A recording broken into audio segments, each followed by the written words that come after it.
Well, welcome to all of you to come to listen to me on the Saturday evening. Although you must have a lot of other things originally, but well, it's good to see you. Now, what I have been asked is to introduce my book and actually my life. This is the name of my book, published 2 years ago, my memoir, From Local to Global and Back. Memoir of a Hong Konger. That is the title of my book. Now that book really sums up my life. It has 15 chapters. Well, my wife Amita is here. She has been with me for close to half a century.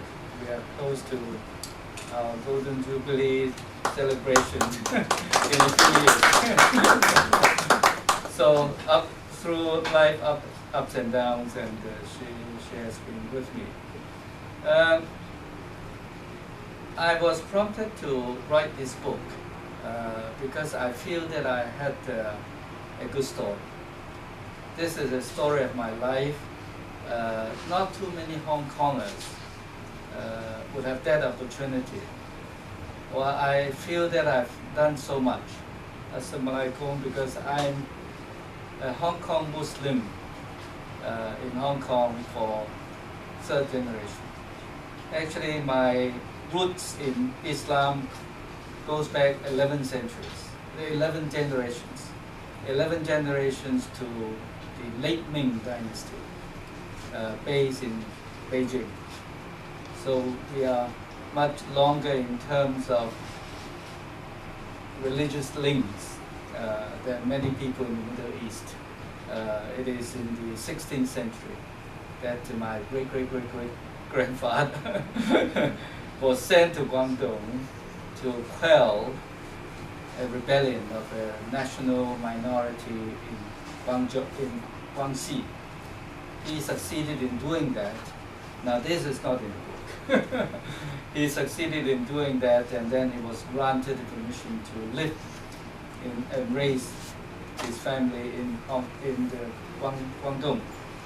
And I think my ancestors, were in Guangdong, but my grandfather moved from Guangzhou to Hong Kong in the early part of the last century. My father was born in Hong Kong, and so this is really something more that you don't see in the book.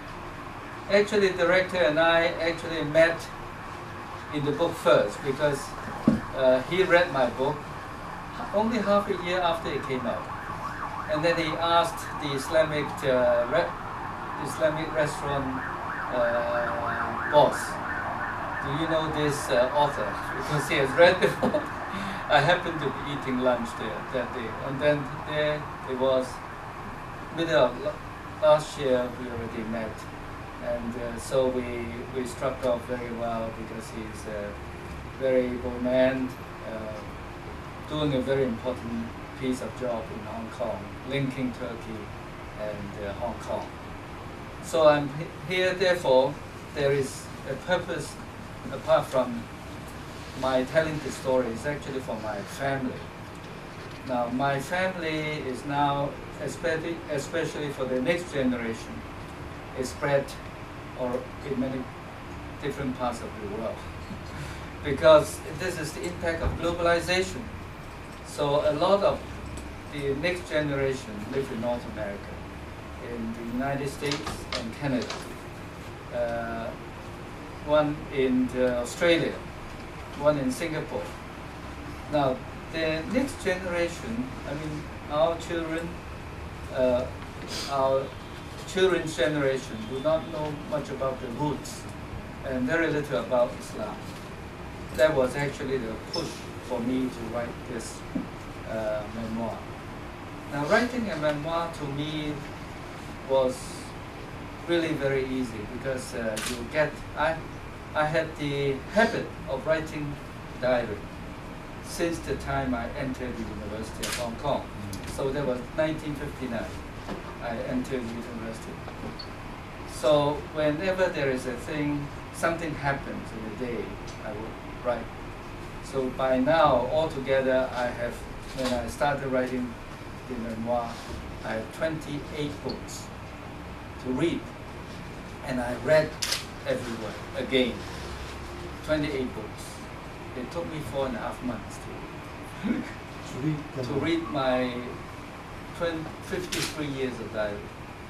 Now, without that, I would not dare to write a memoir, because if you read my memoir, you find the details, which no normal human being would be able to remember.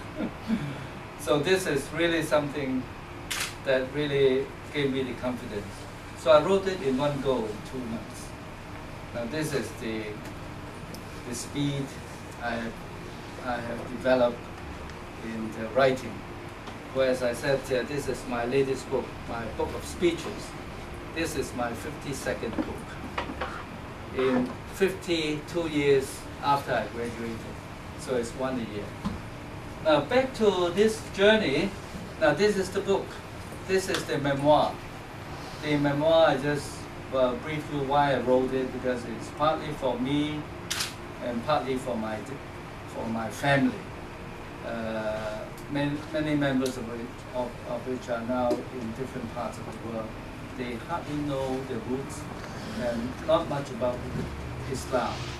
So I wanted them to know. Now, then there is also the, I think the story to get the next generation, the younger people in Hong Kong, to open their eyes. Central or Mong Kok is not the place they should be spending time. This is really, in my view, very self-centered kind of appeal. They wanted, they don't approve of the next election, the election of the next chief executive. But you can't get it to your goal immediately, because there is no way China is going to give in. Well, these young people, I think, wanted the moon, and they are not going to have it. Even they are going to remain for another a year. This is not the way. So this book actually will, I hope, will at least enthuse some of the next generation of Hong Kong's younger people, because life is full of ups and downs. Even for me, I did not have the slightest hint that I would have done so much in the world. Now, partly as a devout Muslim, I think this is really the gift of God. No, for me to have done so much in one lifetime, to have seen so much, and to have experienced so much is really exciting. Now, if you read the book, you will see that many of the things people normally do not have the opportunity to. Now, as I said, the book is quite long, in 15 chapters, and then it follows, I think, really my life. So I can't, in 2 hours, really cover everything. So I picked certain themes. I would say something about my family. Okay, this is the first chapter is about my family. Now this is very close. I grew up almost within the block of this office on Henderson Road. I'll show you the picture later. So this is why I'm very at home here. This is my backyard. I walk across the region like the back of my hand. I grew up in this neighborhood, and you'll see the map. So this is one theme I'm going to cover: the family. I'll try to cover as much as I can, and then I would like to share with you something about my career. My career actually is summed up in the title of the memoir, From Local to Global and Back. I was away from Hong Kong for studies and work for 19 years. It's almost 20 years. So it's 2 decades I was away from Hong Kong. At the time, I considered to be really the best in North America. I did my graduate studies in North America, Canada, and the US. I actually, again, did it exceptionally fast. I only spent 20 months each, 20 months for my master's degree with my thesis already written up, because I wrote fast. I finished writing my thesis in 2 months. And then with time on my hand, I was hired as a research assistant so that I earned enough extra money so that I could see Europe. Europe at that time was very much my dream area and then I spent 2 months traveling on big bag. I was going from place to place. I covered Europe very well in 1966 after my first degree, while my fiancée was waiting for me in Hong Kong. she was not too happy, but I thought that this is my last opportunity to see Europe on my own, because well, I lived cheaply, efficiently, and I saw Europe inside out. Eastern Europe I didn't go, but Western Europe I cover almost every country, and cover it many times. London, Paris, Rome. They were just of great interest to me. So I'll talk a little bit about my career. This will come out. Then I'll say something about what I consider to be astonishing accomplishments for an academic, somebody from Hong Kong who has perspective and experience the world, and then come back and share with my folks in Hong Kong. Then the last theme is travel. Travel is again very exceptional. It's not just travel. I was there, had some very fantastic experience. I was in Istanbul 5 or 6 times. The first time I went there, I was running a meeting. I was at the Hyatt. I didn't even have time to go for the Turkish bath. It was arranged. They say this is different from what you can experience in Bangkok. This is the real bath. But I didn't have time to go because I was so busy. But in later visits, then I didn't take that up because I was not really that interested in taking the bath. But on one of the visits, I took Anita with me, and she really loved Istanbul. Istanbul has so much to offer. It's the meeting place of the Eastern West. So these are the 4 themes. And then I will also say something about 3 turning points in my career. In my life, there were 3 very important turning points. If they turned the other way, I would not have been able to do so much. And this is something I want to share with you because, well, given the time, I think that will be something that you will remember at least. Now, Hennessy 377 Hennessy Road, it is the corner of Hennessy Road and Mesh Road, that corner. This is the eastern corner. I have a picture to show you later. And this is the place my extended family spent almost half a century. My grandfather, I think, bought that place. It was the first floor of 377 Hennessy Road. In the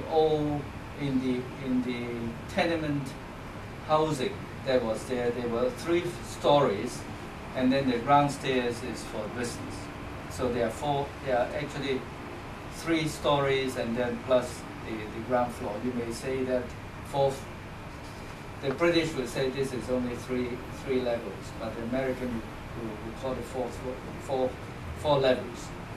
Now we grew up there, and then we have the extended family of about maybe 25 to 30 people. in the pre-war period, it was quite spacious because there were not too many. Uncles were not yet married, so there was plenty of room. Actually, was considered very spacious. But then in the period after the Second World War, which was the period I spent there, I spent maybe, well, from birth to the time I moved out, maybe I spent about 14 years in that place.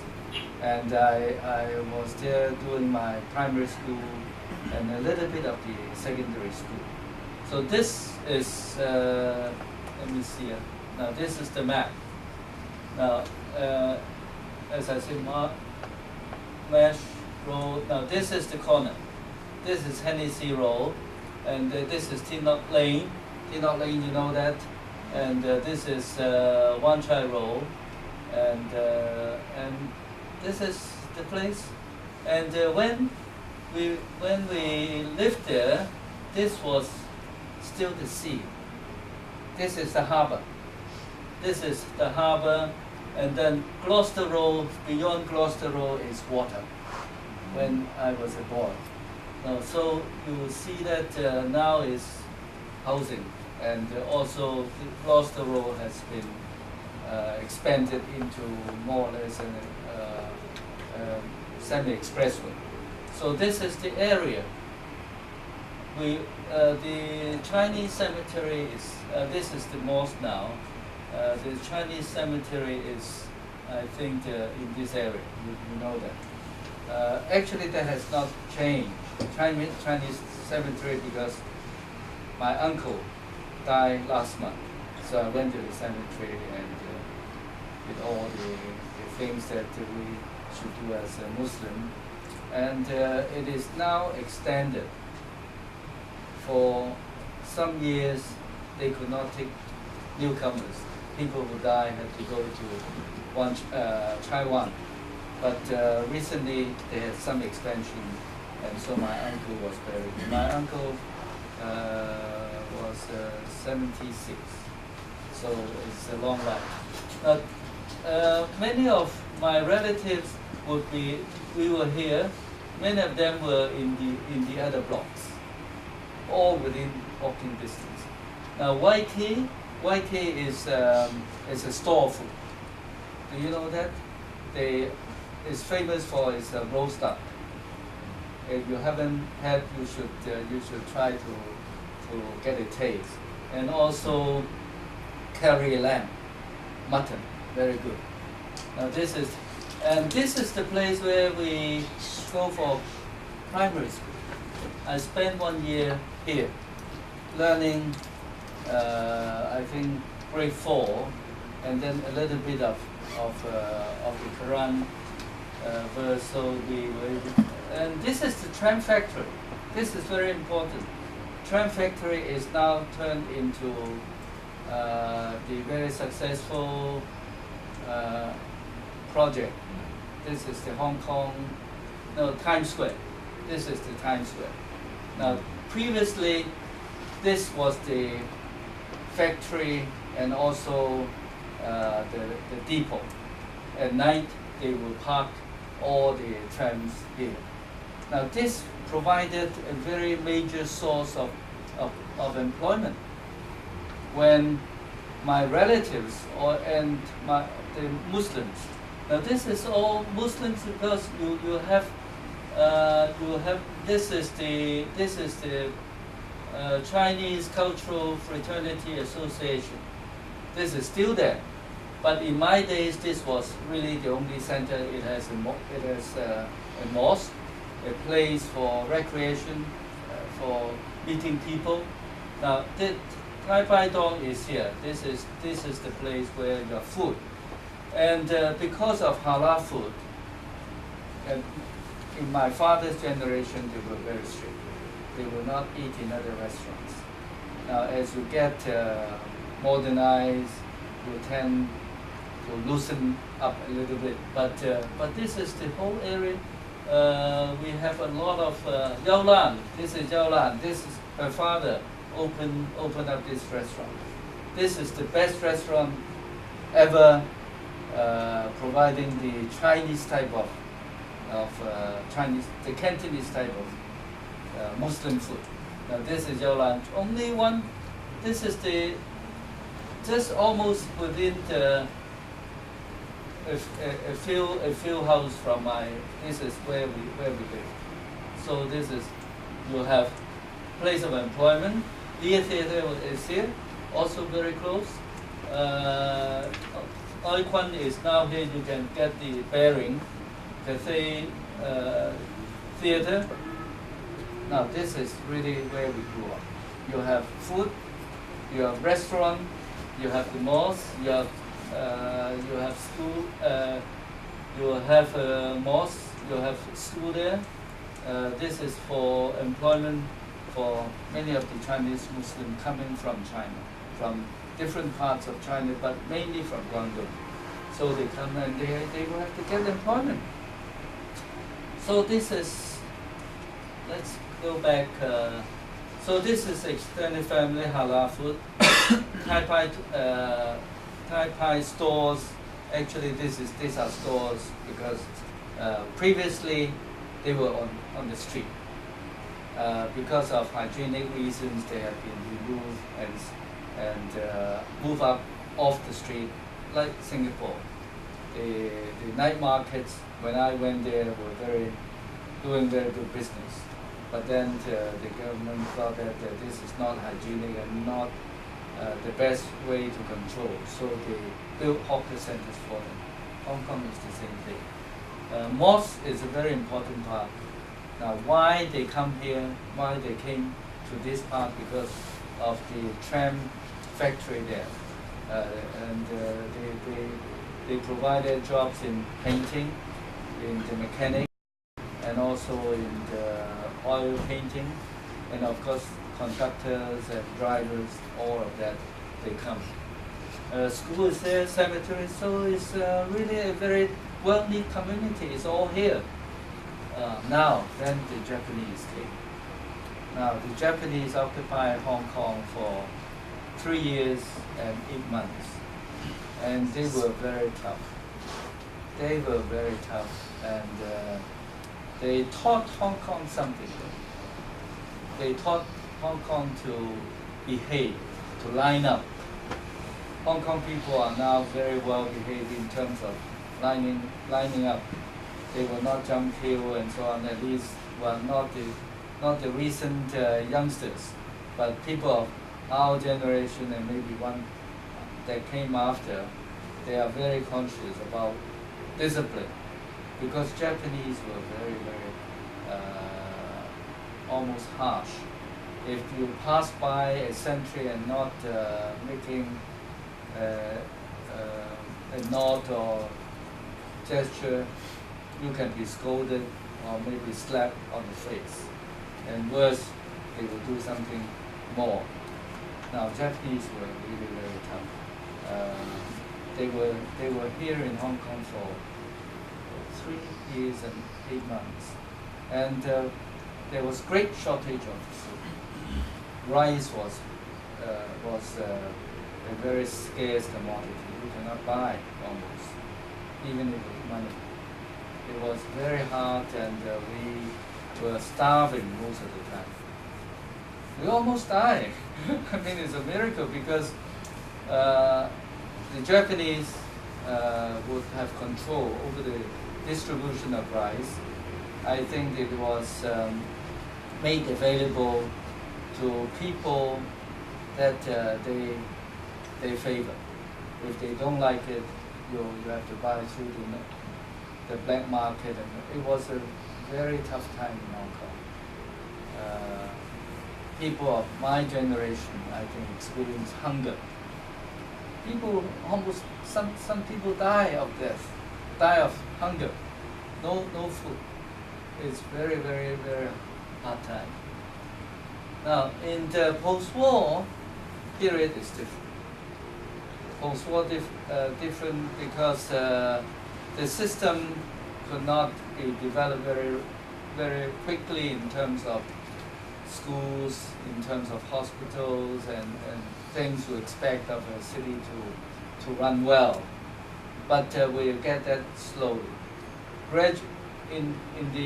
Immediately after the war, life was quite hard, but compared with the period of the Japanese occupation, it was much better. So people did not have high expectations. And many of these people came soon after 49 from mainland China. Mainland China and Hong Kong actually was, although this is under the British, but there was no customs immigration formalities. You come and go with no border control. And this was only put in place in 1951 after the new government came into place. Now, so in the this was the period that I grew up in this neighborhood, and I have very fond memories of the area because we don't take the bicycle. We just depend on our foot. It's bus 11, they call it, because you depend on the two legs, and then they will go the whole area. We walk to school, we walk to restaurants, we walk to all the places that I refer to. Those are within half an hour of walking. You can reach the whole local area that we grew up in, and this is really localized. Our activities were very localized. We hardly ran across the harbor. Now, harbor, if you want to go to Kowloon, you only take the ferry. That's the only way. There was no vehicular connection. If you have a car, if you want to go across, you take the big ferry, and then on top you will have the passengers. So Hong Kong and Kowloon were more or less separated. The cars were not too many, and the buses, whatever, you have to take the big ferries. Now this, therefore, was the way that we were brought up. It was not we were not familiar with the other means of transport. It was just depending on your own. We walk a lot. From sometimes people will walk even to Central to work without taking the tram. Now tram and bus will be the public transport to use.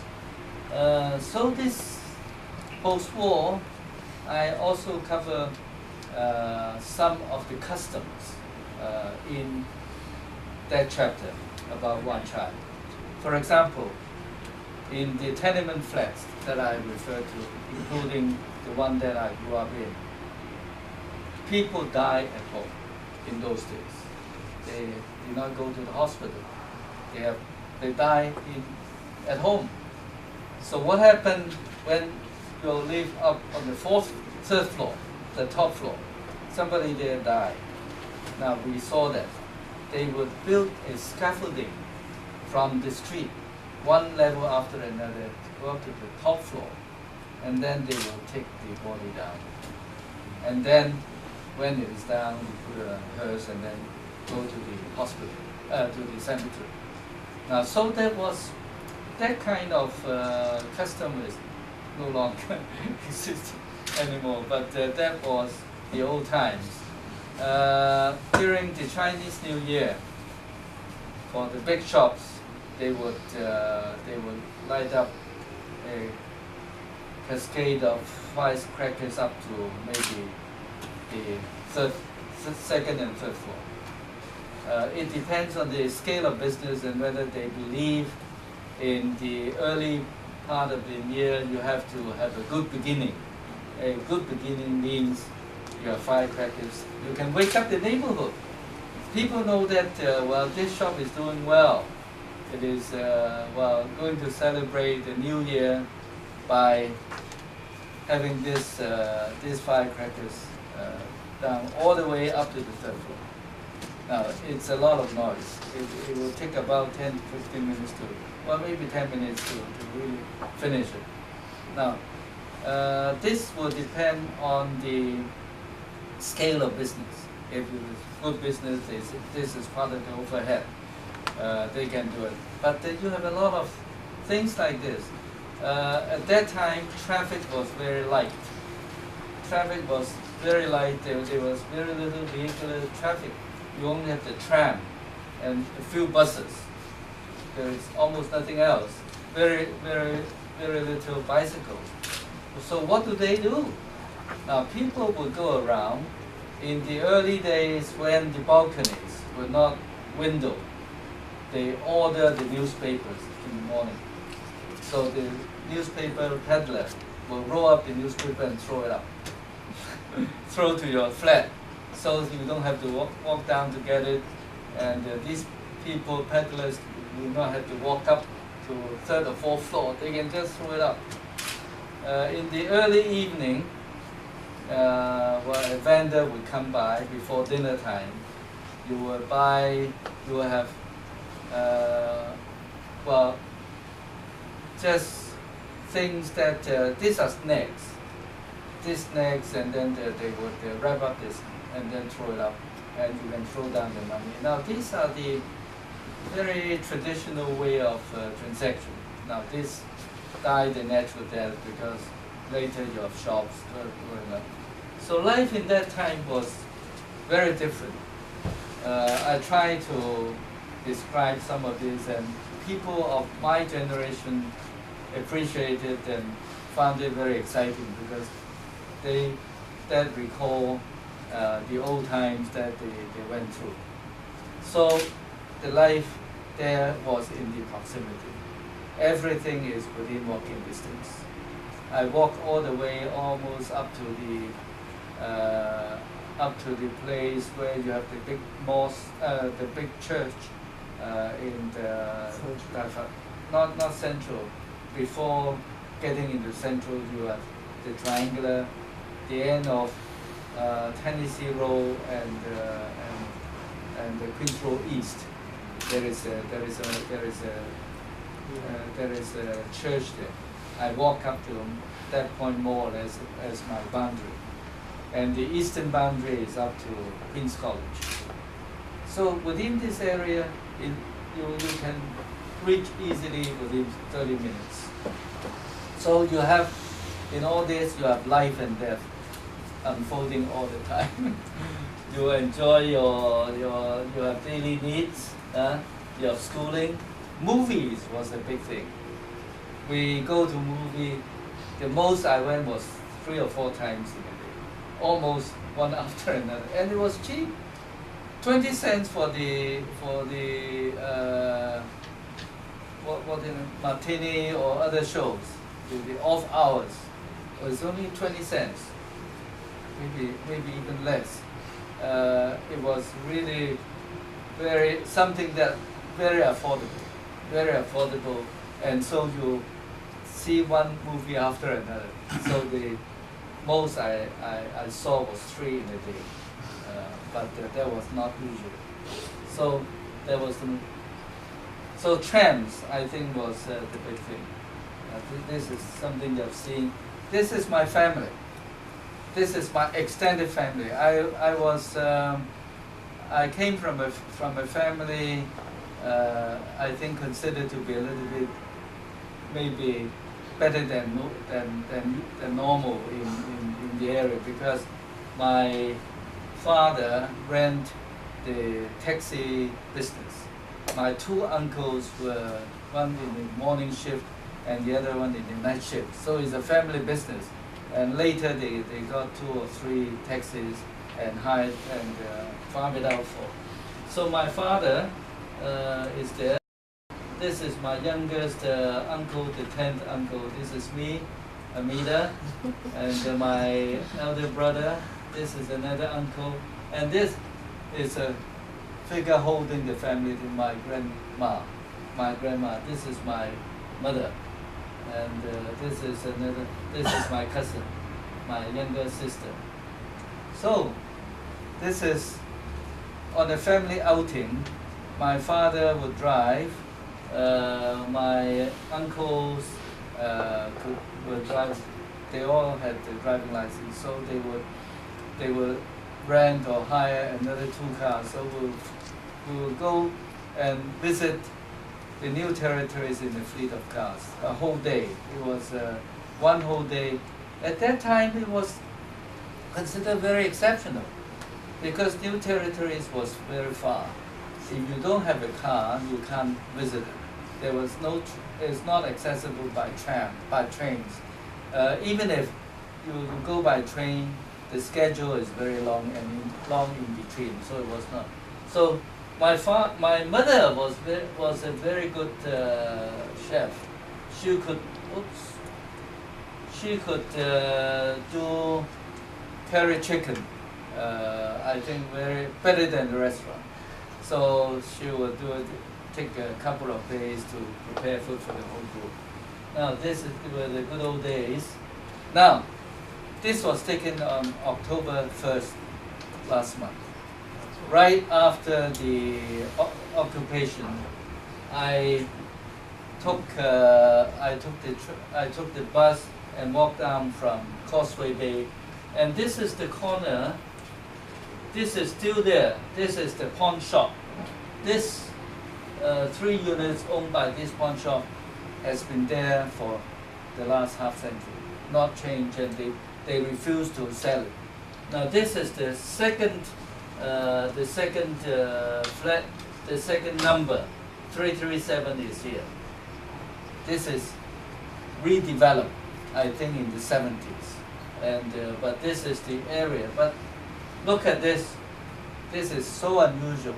There is not a tram, not a car, and I was only reminded of a scene like this during the Japanese occupation. During curfew, in Japanese occupation, you have something like this. Otherwise, I've never seen a view of Hennessy Road like this with no traffic at all. This is about 4 o'clock in the afternoon, and I walk on the main road, and this is something that I've never done. This is October 1st of this year, and I walk all the way to Central, to Admiralty. I took about 80 pictures because this is so exceptional. There is never a thing like this. Even now, I think it is opened up more. But on October 1st, it was like this. And this is only this year. Now, education. Now, before I want to say something about 3 major twists in my life. Well, it happened in education. Now, this is after the Second World War. Well, since we had such difficult time during the Japanese, anything goes would be better than before. So there was hardly any complaint about bad schooling, teachers not doing the job. Actually, teachers were very good. I had a very good series of teachers coming from China, because many of these were well-educated Chinese who fled the communists. They just did not like the communists, and they came to Hong Kong. Many of them actually are very well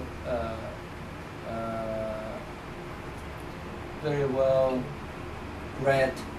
They may not have very good English. So this is why in the primary school that I attended, some of the teachers were very, very learned, certainly in Chinese language and Chinese history. So primary school, it was just like the tenement flats that we had. Because you needed to provide schooling for the people living in the area. So primary school is just behind the street. It's, so you can expect you don't have very good facilities, but it's made up by very good and sincere teachers. Now, in my case, and also in the case of my family, there is a link for Chinese Muslims and some of the best government schools. Now, Alice Kadoorie is a school in the Sukhumvit area near the Hong Kong Stadium, Hong Kong Football Stadium. You know that Hong Kong Stadium. This is in a very secluded part of town. There is a school, very good facilities, Kadoorie. Now, Kadoorie family, because they are Jews, so they have priority given to Muslim children attending that school.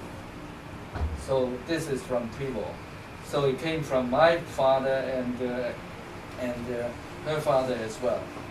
They got to Kadoorie school on a priority basis. So we are all given Muslim names. So we use the Muslim names when we were there. When we finish, they are given priority to attend the best government schools. And this is Queen's College, King's College, and Queen Elizabeth School. So this is how I went through. My family and my relatives went through. So from there we went to Queen's College. Queen's College celebrated its 150th anniversary of its founding 2 years ago. So it's more than 150 years old. So we are quite proud of this. Dr. Sun Yat-sen was one of the early graduates, and then there are many, many famous figures. So this is Queen's College. Now for me, I was, I think, a forerunner in the sense that I attended the Belilios Public School. It is a government girls' school. Government girls' school. Now what happened was in 1957, 58, when we finished Form 6 in Queen's College, the science stream and the medical stream had no problem because the boys wanted to be doctors and engineers. But there were only 7 who wanted to do art stream. Now Queen's College has that situation, King's College had the same situation, and Belilios had the same situation. So the government decided to pool all these 3 schools together in their art stream students in Belilios to form the upper 6. So we were there with the 3 schools pooled together. So that was how, but it was the first year that it was done on that basis. It continued for 5 years. Then later they had enough students of their own. But for us, we did well. So we were the first year and then we continued. So I went on because in that school I won the Hong Kong Government Scholarship. The Hong Kong Government Scholarship was very scarce, very hard to get. There were 20 scholarships for the whole university. And there were, I think there were 5 faculties. So there were only 4 scholarships for arts faculty. I got 1 of 4. So I was very lucky. So it was, I think in those days, it was survival of the fittest. If you don't make it, you are given a second chance. Then the second chance, you fail again. This is in a school. I was in Form 3 when I moved from Alice Kadoorie to Queen's College. Alice Kadoorie to Queen's College, there were 8 classes of Form 3. 8 classes. 8 classes were 2 only for the original Queen's College boys from Form 2 to Form 3. The rest were from the other schools, like us from Alice Kadoorie. And then when they move up to Form 4, 3 classes were dropped.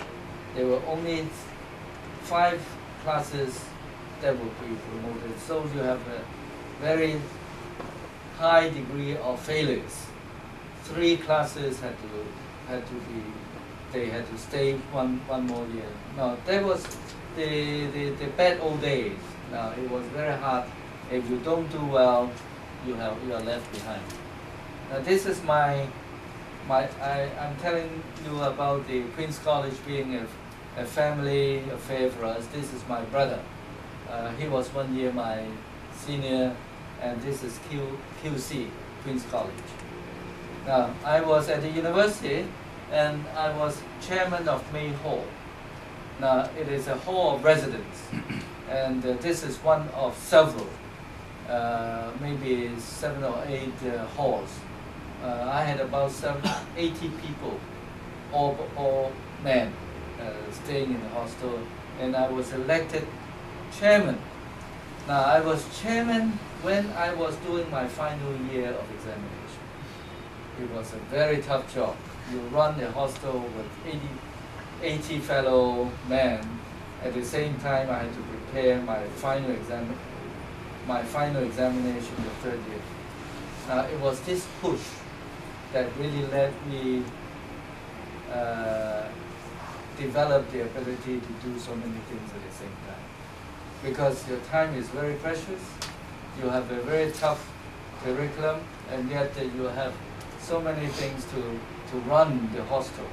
And there was also a lot of competition with other hostels in ball games and so on, so that we develop a spirit so that we are not only good in academic work, but also in sportsmanship.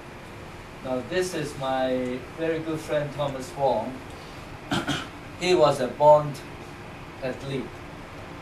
He does not know how to play, nobody taught him how to play basketball or volleyball. And yet when he picked it up, he was like an expert. And he ran the 110 yards hurdle. He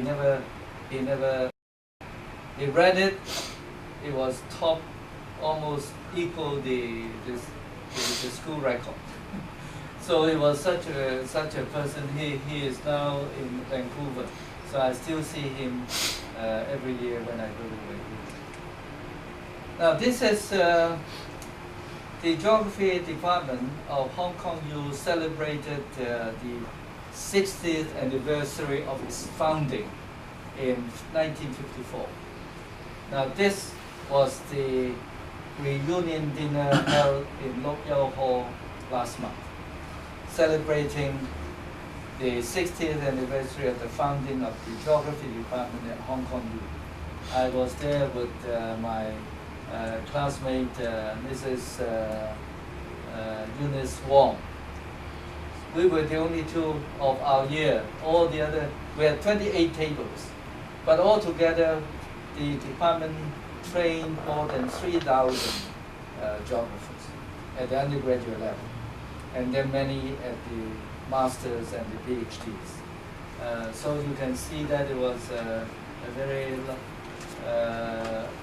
nostalgic evening, looking back many years. Now, before I leave education, I'll tell you about my first turning point. My first turning point is very important in what I was able to do afterwards. When I finished my first degree,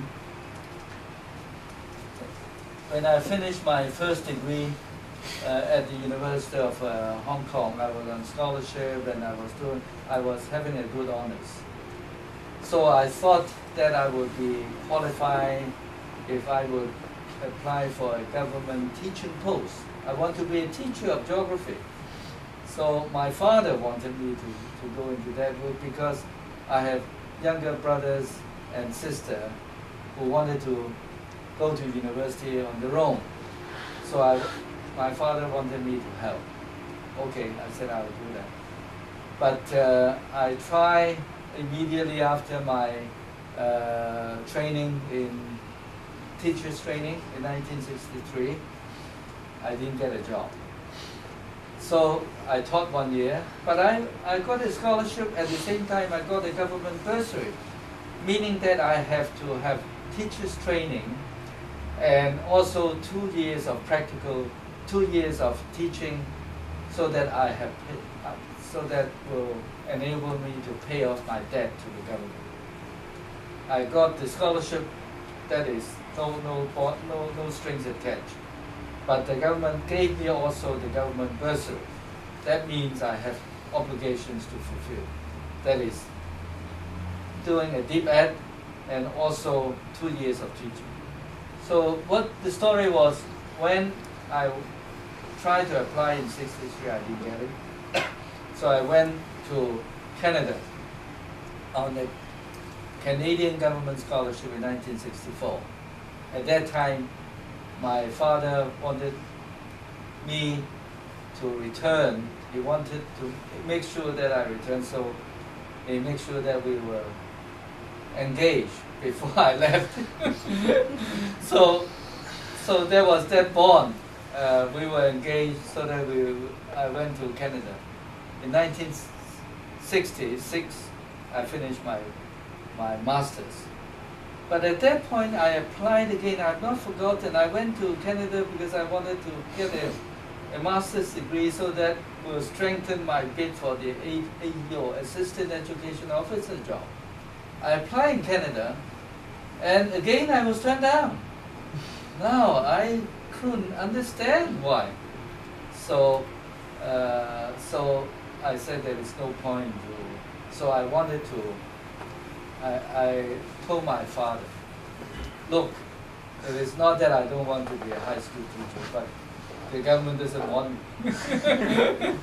There is no point for me to wait anymore. So let me try to apply for scholarship to do my doctorate degree. At first, he was hesitant. He was not very encouraging. So I continued to teach my second year in Hong Kong. Now, at that time, something happened. It is the Macau. There was the uprising because of the spillover of the Great Cultural Revolution. You know that? The Great Cultural Revolution in the 60s, it started to affect Macau in 1966. In the 1964. More than that. 66. I finished my master's and I returned. I was just teaching, and then there was something like this happened. So my father said, you apply. He gave me the green light. So I applied for 3 universities. They all gave me scholarships. So I took University of Chicago because it is the university my professor in Canada wanted me to go to, because he studied there. It was the best department in the world, more or less, in geography at that time in the 60s. So I was given a full scholarship. I could bring my wife as well. This is why when we went to Chicago, it was right after I got married, and then we went together in 1967. Now, so these were the 2 turning points. One, because of circumstances, I did not become a high school teacher. I was prepared for the high school teacher. For the track record, I had the diploma of education, but because of circumstances beyond my control, I went for graduate studies. So it was a bonus. I didn't expect to be able to go that route. But going that route was very smooth for me. It was very good because I had very good professors. These 2 professors in Western Ontario and Chicago, they somehow liked me very much and full of encouragement. And the job that I got in Singapore, that is my second turning point now. The first turning point is I was trained to be a high school teacher. But circumstances were such that were not to my favor. So I switched to graduate work and became a very good graduate student. because I finished all the work required for both degrees in 20 months each. 20 months for a doctorate is very, very exceptional for the University of Chicago. This is almost the minimum. The minimum is 18 months of residence. I put in 2 more because it was in the middle of 2 years, academic years. So it was really very exceptional. And that was why I was my family did not pay a cent for my university education. The 3 degrees that I got were all paid by governments. Well, no, University of Chicago by the university. It is the endowment fellowship that I got, but it was enough for me that I could bring my wife along. So I was very, very, very fortunate. Now, this is another turning point. Norton Ginsberg was my professor in Chicago. He is almost like my father. He was very caring. He almost chased me out and said, "You don't need to be here any longer. I'll get you a job." after 1 year. And yet I have changed titles 2 times already, because at first I wanted to go to China to do Chinese cities, but during Cultural Revolution, where no field work was possible, he said, forget about it, take another course with me on Southeast Asia that will open up your eyes. And it did. Now what happened was, he was so kind and he was so resourceful that he got me a job at the University of Malaya in Kuala Lumpur. The Department of Geography was run by a Malay called Hamzat Sandut. Hamzat Sandut was a big name because he's Malay, and yet he was very good as a scholar. So my professor knew him well. He told him, well, do you have to put the story short, they got me a job. And they agreed to take me on a lectureship contract so that I could go. I was prepared. I was writing a doctoral thesis proposal on the ecology of Malaysian cities. So I wrote it. But then after 1 month, well, I got a letter, not yet a contract. Then within 1 month he said, sorry, Professor Ginsberg, I cannot take your student because I'm going to Penang. He was invited to Penang to be the founding vice chancellor because he was so highly rated as a scholar. So he said, I'm very sorry. I was supposed to take care of your student, but I have to go because this is a big honor. I wanted to be the founding vice chancellor. The university is still running well. So my Professor Ginsberg told me, well, this is something we can't help, the change of circumstances. So I was a bit dejected, but within 2 years, my professor was very at the peak of his career. He had many invitations to speak, to do consultancies. So he was invited to go to Singapore.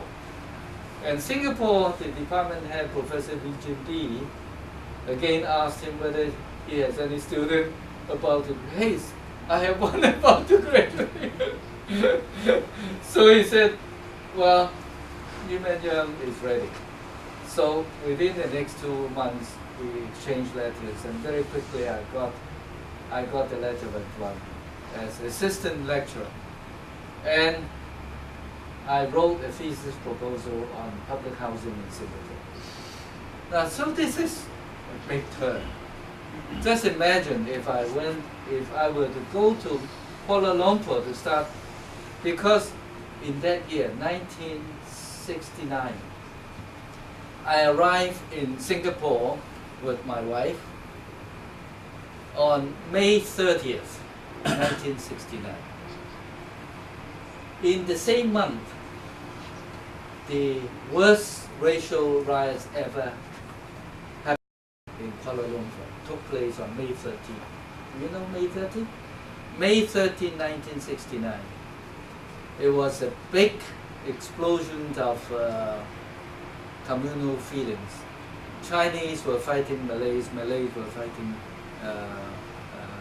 Chinese. Dozens of people lost their lives. Very, very, very big. So I have to say that really Allah has been behind me. If I did not lose the job in Kuala Lumpur, just imagine I was ready to go, and that kind of situation, how could I continue? How could I do my field work? I don't know Malay. I had to learn Malay to be able to teach in Malay, because they don't allow teaching in English. So that would be another stumbling block for me. So I really have to pray that Allah was behind me and helped me. Instead of going to Kuala Lumpur, I went to Singapore. And Singapore was like a breath of fresh air, because it is very easy for us with Chinese background to fit in, and it opened many doors. And I never looked back. Now these were the second turning. Now this was almost there, but then it didn't happen. But looking back, I was very pleased that it did not happen, because if I were to go to Kuala Lumpur, life would have been very torturous, very difficult, and I probably did not know where I would have end up. We certainly would not raise a family immediately, but we did in Hong Kong, so our children were born in Singapore. Now this is on the way. This is after our wedding. We were married in May 1969, in the only week without riots, without curfew. 67. 67 in Hong Kong was a tumultuous year because of the spillover of the Cultural Revolution. You remember I said the year before it hit Macau. 67 it hit Hong Kong. And we were married in the weekend of May 13 and 14. The same 2 days when Kuala Lumpur was up in flames. So we were very, very fortunate that we got married, because we need 2 nights, one to entertain our Muslim relatives and friends, and another restaurant to entertain non-Muslim restaurants in Ying King in Wan Chai. We were riding the President Cleveland. This is the second time I wrote this book, because I wrote it earlier in '62 on the boat trip to Japan to represent Hong Kong. The Federation of Students. I was representing the Federation of Students in an international student conference in Japan. But these are the same fellows representing the Hong Kong Federation of Students in Central. Same name, but they are very different. Now, so I went to Canada, and first exposure to a severe winter. Now this is the Middlesex College, is where the geography department was. It is no longer. This is the University of Western Ontario. I love the fresh snow, and this is very different experience. Never been happier. I mean, experience that kind of.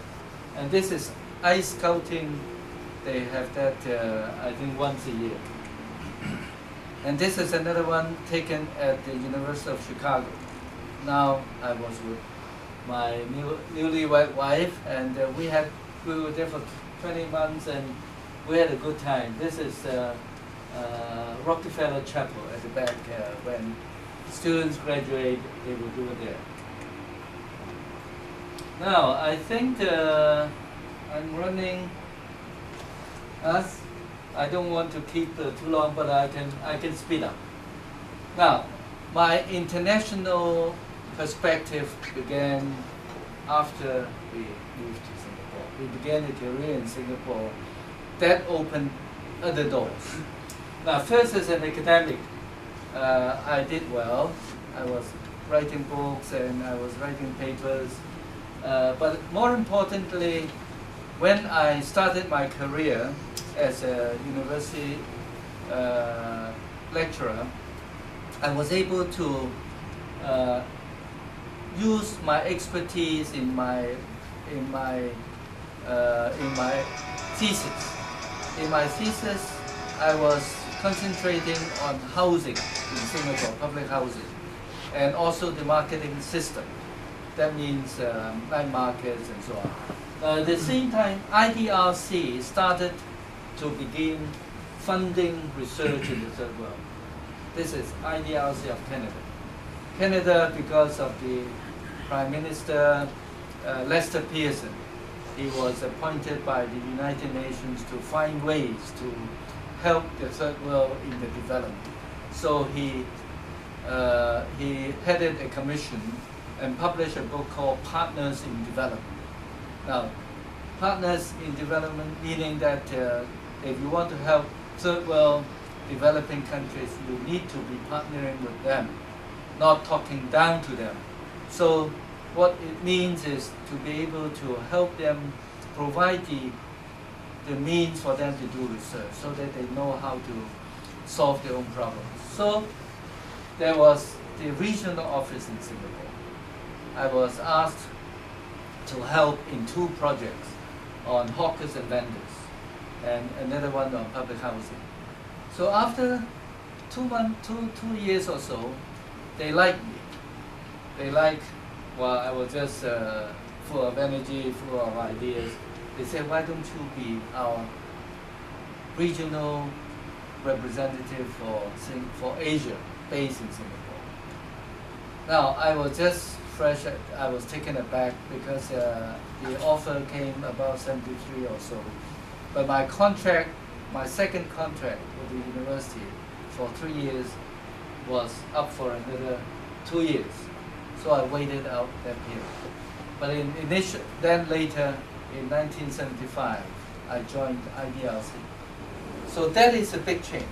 Now that is a change for something that that is good, but something you have to be very careful about, because it means you have to do extra well to come back to academia. Because a full-time job as a career international development field means that you have very little time to write or read. So you have to work extra hard to keep it up.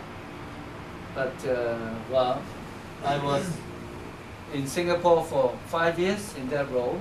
Now that really opened up my eyes in terms of international work.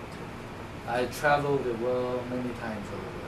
I worked with World Bank, ADB, many other agencies more or less at that level.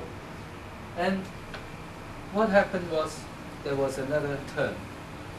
I moved from Singapore in 1979 to Ottawa because there has been change of people, personality. My boss was no longer there because he was posted to Nairobi. We had regional offices in many parts of the world, in Asia, Africa, and Latin America. So you can see the places. So my colleague was posted to Nairobi. So my director said, if you want to continue, you have to come to Ottawa and develop a program of your own. I took up that challenge and moved with the family, all by that time to Ottawa. And then we began a different kind of work. Now this is all in the memoir. Then in Hong Kong, I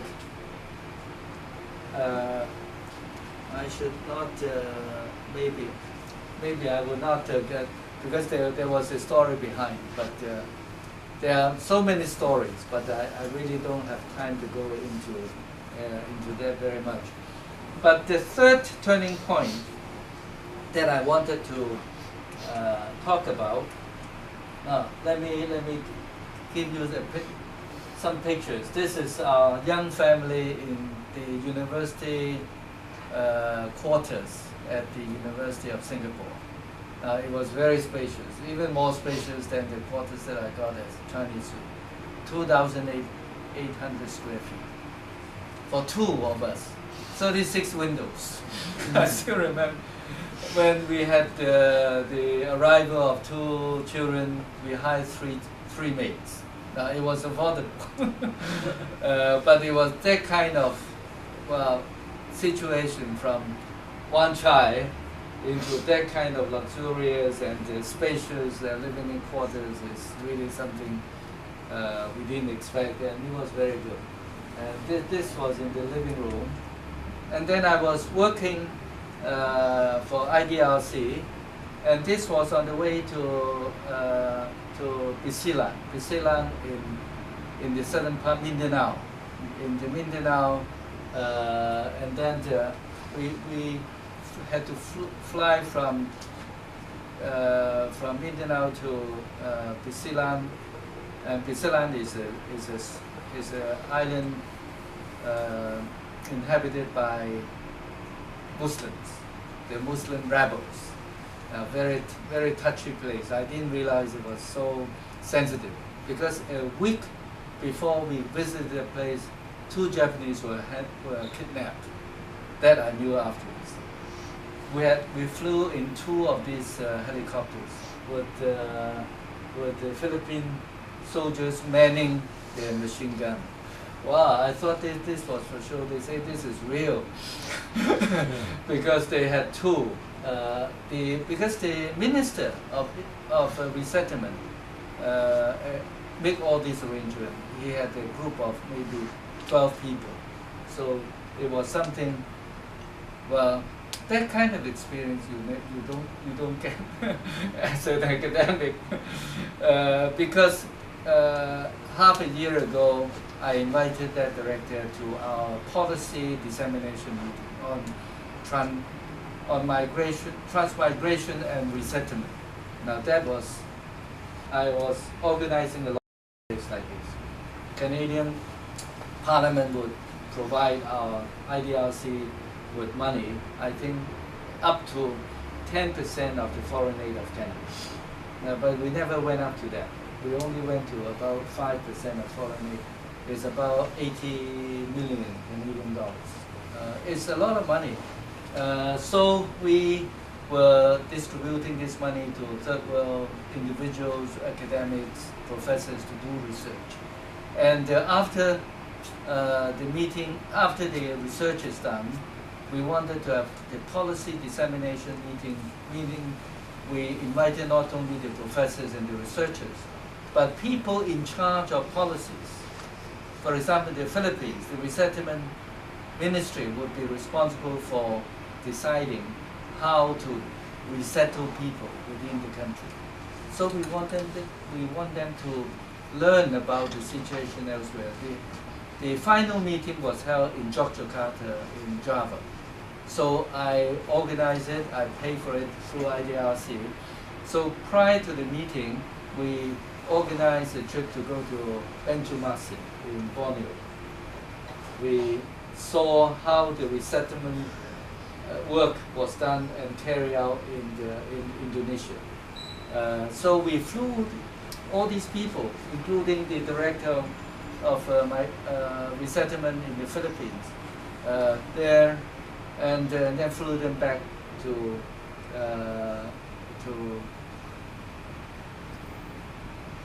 Java, and then it was and then we make the friendship, and afterwards he said, well, why don't you come to the Philippines? I'll show you our pattern of resettlement. And so we went to Sila. This was on another. Oh, this is still the same project. This is the project coordinator for Nepal. He had the same project on Nepal. and I was there amidst all the Nepalese. So it was another meeting. So I was in that kind of run. So when you go to a place, you have so many local people. So it was something that you can't easily experience. This is something you have to throw yourself into, that kind of job. I was there for 10 years, doing that, running around, and then, well, distributing money, and then follow up. This is very, very precious. It's something that people identify you. They recognize that you have the ability to do it, and then you have a lot of paperwork as well. You have to write policy papers and within evaluation. Now, in 1984, I came back to Hong Kong. So I've been back for 30 years, exactly, this year. And I was professor of geography, and then I was at the same time identified to be able to do other things. So I was invited to be a registrar at the same time. It's a concurrent job, which has never happened because I didn't want to give up professorship to run the department. So I was, it was something very special. But after I finished the registrarship, I was asked to do a lot of other things. I was the director of the Hong Kong Institute of Asia Pacific Studies for 17 years. Now this is the period I was most active, most productive in producing the books that I was able to do. I have usually my hands on several projects. 3 actually were concurrent at the same time. Once I had 4, then I had to make some special arrangement. I have to recognize the limit of what I could, because in editing books, I have to write to each author about 5 to 6 times in the course of this project. And so if you have 20 chapters, you can imagine the amount of paperwork, the number of letters that you have to write. So all these were, and then I was head of college, head of Shaw College for 10 years. Now during these very positions, I had senior personal secretary, one for me, for each one of those. And these were they were trained stenographers. So I was able to dictate 10 letters in one go. And so this is the economy of time. If you don't have that, the number of books that I've written would not be up to that level. I was able to balance many things. Then I was also invited to be the founding director of the Shanghai Hong Kong Development Institute. At one time, I was holding 5 concurrent jobs. 5 concurrent jobs. At least I have 3. So you have so many things, and then I've also to do academic pursuits, also serving the Hong Kong government from the time when the British were here. I was at one time, before taking up registrarship, I was a member of 9 committees. I was spreading like, but later I had to cut it down. So I was able to serve Hong Kong and serve the international community. I was the director of the Commonwealth Geographical Bureau. That is all the Commonwealth geography departments in the world, 260 of them. I had to reach them by my yearly newsletter, and I had to organize the meeting once in 4 years. I organized twice. Now these are the international exposure.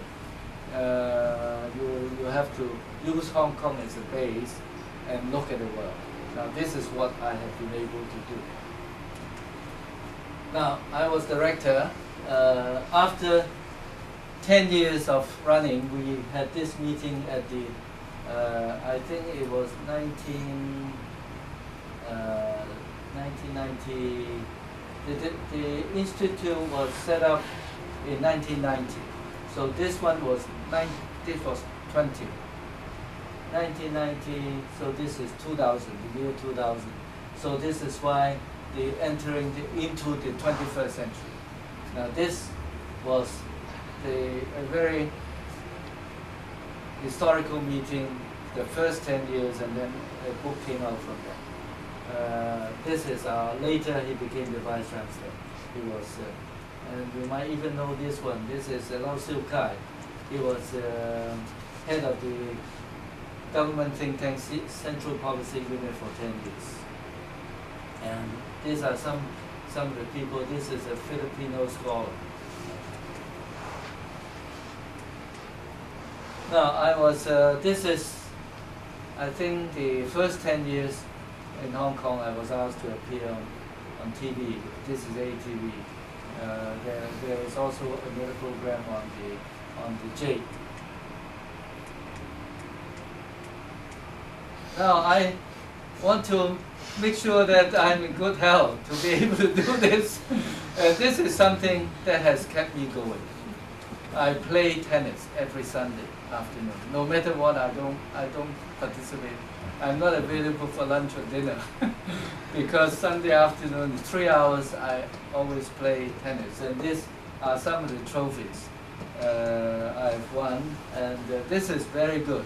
If you find a game that can keep you going, and you have to develop it. So I have had my run of honors. I was given some honors and a lot of international commitments and invitations, so I will not bore you. You have seen that one. This is the University of Western Ontario that I was provided with. I was honored with this Distinguished Professional Award. This is the Dean. It was in the Hong Kong Convention Center. Now this is Silver Bohemian Award by Tong. This is 2003. Now travels, I've really seen a lot of the world. Now it's not only seen, but I've been there many times. I've been, for example, I traveled from one part of Java to the other, from Surabaya all the way to Jakarta on several trips, but on land, by train and so on. That kind of experience, you only do it when you have time and you have some local people to help organize. I've covered all these. I think I have so many pictures of those places that I really enjoy. Now this is just to round up this, to show you some of my favorite slides. This is in southern Utah. I was at a meeting in Boulder, Colorado. And then after that, we had a field excursion of 3 days. And the southern Utah is one of the most beautiful areas you should visit if you are interested in landscape like this. You can see all these, nothing but these for 3 days. Very beautiful, the parks. These are the arches. The arches, all shapes and sizes. This is 1983, before I returned to Hong Kong. Now this is Rio de Janeiro.